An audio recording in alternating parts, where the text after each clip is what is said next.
अगला अंतरा है, छल कपट झूठ पाखंड द्वेष से सदा बचा के रखना। संगठन कार्य कंटकीय मार्ग को सुगम बना के रखना। सुख शांति प्रेम फैलाने में जीवन की सफलता हो जाए। जीवन की सफलता किसमें है? सुख और शांति में है।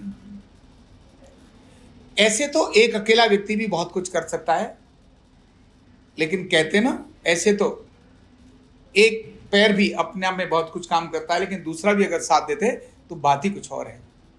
संगठन में शक्ति होती है, संगठन एक बहुत बड़ी चीज होती है, लेकिन संगठन का काम सरल काम नहीं है, कंटका कीर्ण मार्ग है। कैसे कठिन मार्ग है?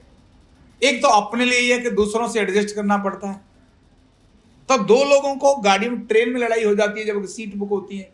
बाहर देखो धक्का मार के चल रहे होते हैं, साहब मैं, है ना।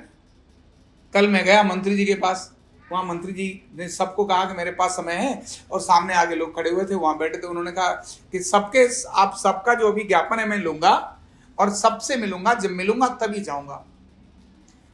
बाहर केवल 1500 लोग थे, 1200 लोग थे, ज्यादा नहीं, 1000 लोग थे, और मंत्री जी वहां खड़े थे। 1.5 घंटा लगा दिया, मंत्री जी सबसे नहीं मिल पाए। क्यों? ऐसा रेला हो गया मंत्री जी के ऊपर। अब मंत्री जी के सुरक्षा गार्ड भी थे, चाहते तो लोग थप्पड़ मार के साइड कर देते, लेकिन मंत्री जी ने कहा नहीं, ये सब मेरे अपने आए हैं भैया, इनको मिलने दो। अब वो जो 10 लोगों का जमावड़ा और फोटो खिंचवाने के लिए जा रहे हैं, और शकल बड़ी हुई बारह से मैं दूंगा, पहले गुलदस्ता मैं को दूंगा। अरे भैया, स्टेज पर अकेला मंत्री, तुम इतने लोग लाइन में लग जाओ ना, बारी बारी से आ जाएगा नंबर, सबका स्माइल करके फोटो खिंचाओ। जैसे शादी में किसी लड़की और लड़के के साथ हजारों लोग आते हैं, अपना चीज देते हैं, स्माइल करते हैं, फोटो खिंचाते हैं, आगे चले जाते हैं। उन केवल 1000 लोगों ने, 800 लोगों ने मंत्री का पसीना छुड़ा दिया, सुरक्षा लोगों का पसीना छुड़ा दिया, और किसी की फोटो ढंग की आई नहीं। 2 मंत्री के साथ खड़ा है, गुलदस्ता तो दे रहा है, पीछे वाला चिल्ला रहा है, हट जा सामने, उसका टेढ़ी मुंह का वाला फोटो उसके साथ आ गया, कर ले यूज। बीच में जो फोटो आया वो टेढ़े मुंह वाला, गाली देते हुए। अरे ये जो संगठन का कार्य है वो ऐसा ही है, और टेढ़ा काम है संगठन का, बड़ा सरल नहीं है। तो उन्होंने कहा संगठन का कार्य कंटकीय मार्ग है।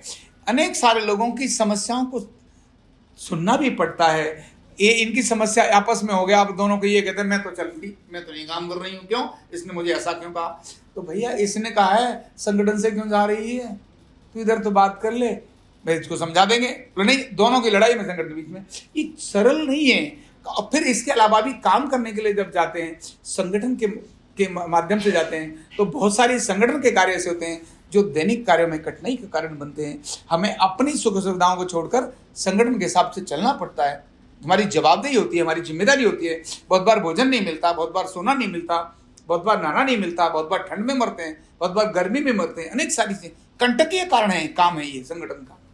तो उन्होंने कहा इसको सुगम बना के रखना है मेरे प्रभु, सुगम बना के रखना। और इतना ही नहीं है, छल कपट झूठ और पाखंड जो सब तरफ भरा पड़ा है मेरे भगवान, इससे कैसे बचूंगा मैं कैसे जानूं ये छल है, कपट है, झूठ है, पाखंड है, मेरे अंदर कब आ जाए मुझे पता नहीं। मैं कब छली बन जाऊं, कब कपटी बन जाऊं, कब झूठा बन जाऊं, कब पाखंडी बन जाऊं।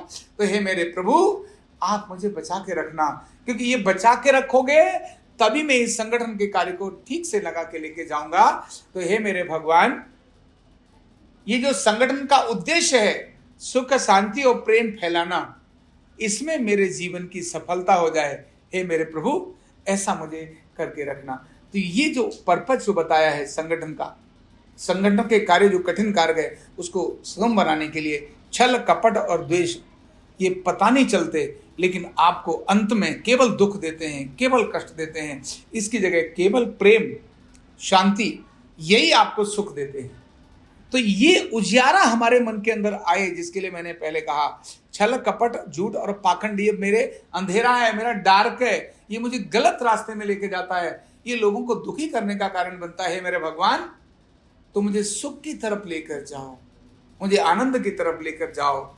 ये बात, यही प्रार्थना हमने प्रभु से बोली है कि इस मार्ग को सुगम बनाना।